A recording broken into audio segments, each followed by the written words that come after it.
sebelumnya kan kita sudah belajar mengenai rangkaian arus bolak-balik nih. Nah, sudah tahu perbedaan AC, DC, tujuan pembelajaran rangkaian ini. Nah, di sini kita akan belajar mengenai hukum Ohm yang ada pada rangkaian AC.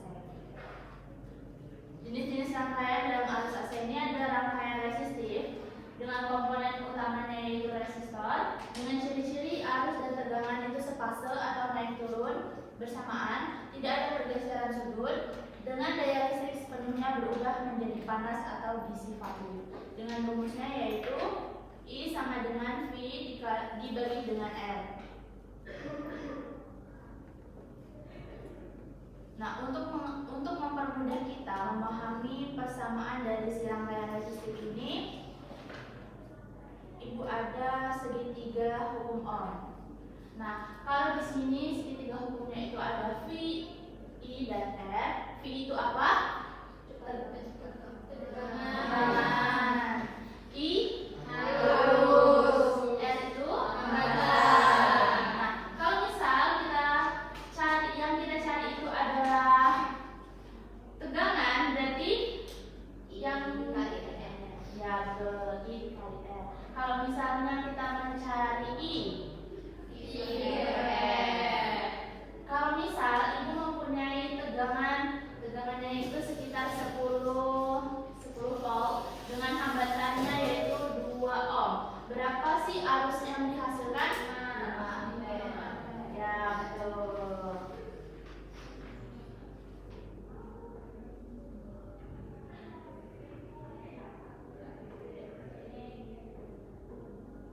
Nah, coba kalian perhatikan dari video pembelajaran ini.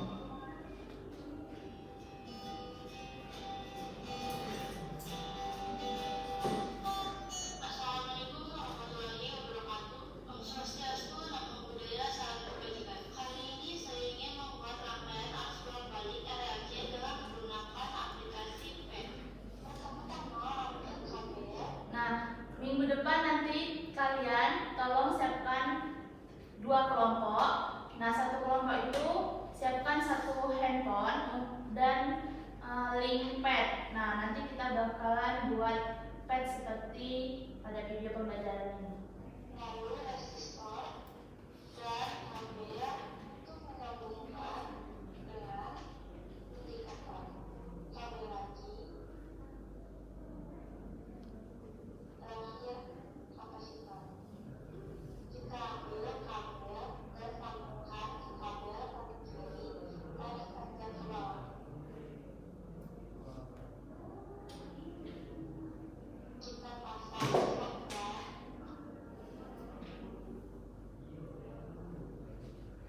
Lalu kita pasang tegangan AC-nya. Kabel lagi dan samakan panjangnya dengan yang di atas. Dan terakhir kita sambungkan kabel ke tali kanan dan tarik ke bawah. Frekuensinya nilai diberikan atasnya dibanding menjadi posisi. Rangkaiannya kita tutup lalu ambil alternator untuk mengukur kuat arus yang mengalir. Kita cek di bagian tegangan AC dan kita lihat angka yang paling tinggi. Jadi bisa dilihat angka yang tertinggi adalah 0,86. Selanjutnya bagian resistor ya sama seperti sebelumnya berada di 0,86.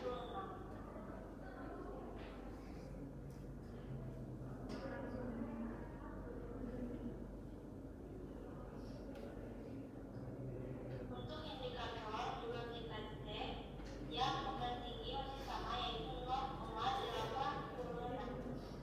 Nah, dari video pembelajaran yang kali ini kalian lihat apa saja sih komponen dalam rangkaian arus bolak-balik yang kamu lihat di video ini? Ada resistor, indikator, dan kapasitor.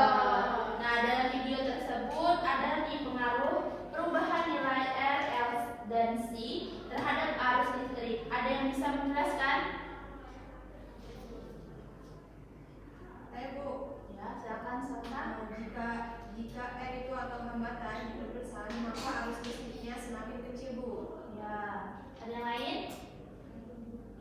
Ya, silakan.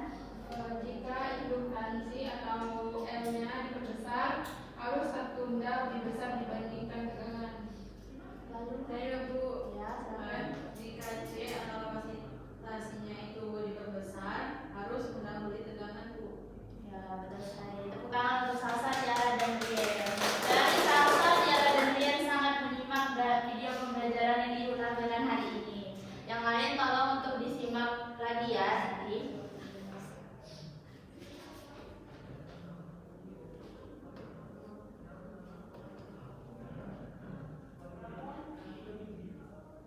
Nah, jadi mengapa sih PLN menggunakan arus bolak-balik atau AC dan bukan arus searah atau DC? Ada yang bisa menjelaskan? Saya Bu, Ya.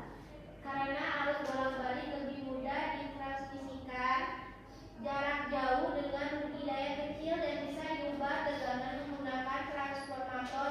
Kalau DC sulit dinaikkan atau diturunkan tegangannya. Ya, betul sekali Neneng. Nah, selanjutnya kita akan membahas jenis rangkaian arus AC yang selanjutnya. Nah, yang kedua ini ada rangkaian induktif atau L, di mana komponen utamanya itu berupa kumparan atau induktor dengan ciri-ciri arus tersebut terlambat sebanyak 90 derajat terhadap tegangan. Daya rata-rata itu sama dengan 0 atau energi diserap dan dilepaskan kembali ke rangkaian.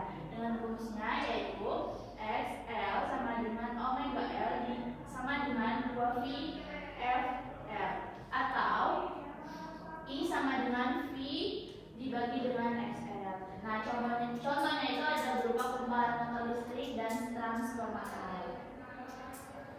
Jenis rangkaian dalam arus AC yang ketiga ada rangkaian kapasitif atau C, dengan komponen utamanya itu berupa kapasitor. Ciri-ciri yaitu arus mendahului tegangan 90 derajat. Kalau tadi terlambat sebanyak 90 derajat, yang ini mendahului tegangan sebanyak 90 derajat. Daya rata-rata itu sama dengan 0 atau energi disimpan dan dikembalikan. Dengan persamaannya itu XC sama dengan 1 per omega C sama dengan 1 per 2V FC, atau bisa menggunakan persamaan yang kedua yaitu I sama dengan V dibagi dengan XC. Selanjutnya ada rangkaian seri atau RLC dengan komponen utama berupa resistor, induktor, dan kapasitor tersusun seri. Nah, berarti berkaitan dengan rangkaian seri RLC ini karena komponen. Nah, yang keempat ada jenis rangkaian seri RLC dengan komponen utamanya itu berupa resistor, induktor, dan kapasitor. Nah, berarti video pembelajaran yang saya tampilkan tadi berkaitan erat dengan si rangkaian RLC karena mempunyai komponen yang sama yaitu resistor, induktor, dan kapasitor.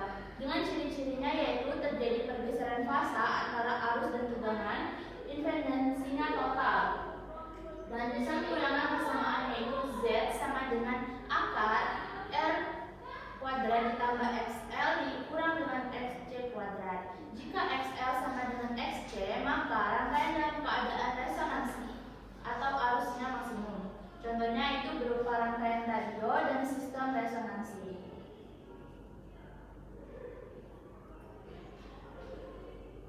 Mungkin itu saja yang bisa Ibu jelaskan pada materi hari ini. Lebih dan kurang saya mohon maaf. Pada Allah saya mohon ampun. Wassalamualaikum warahmatullahi wabarakatuh. Waalaikumsalam.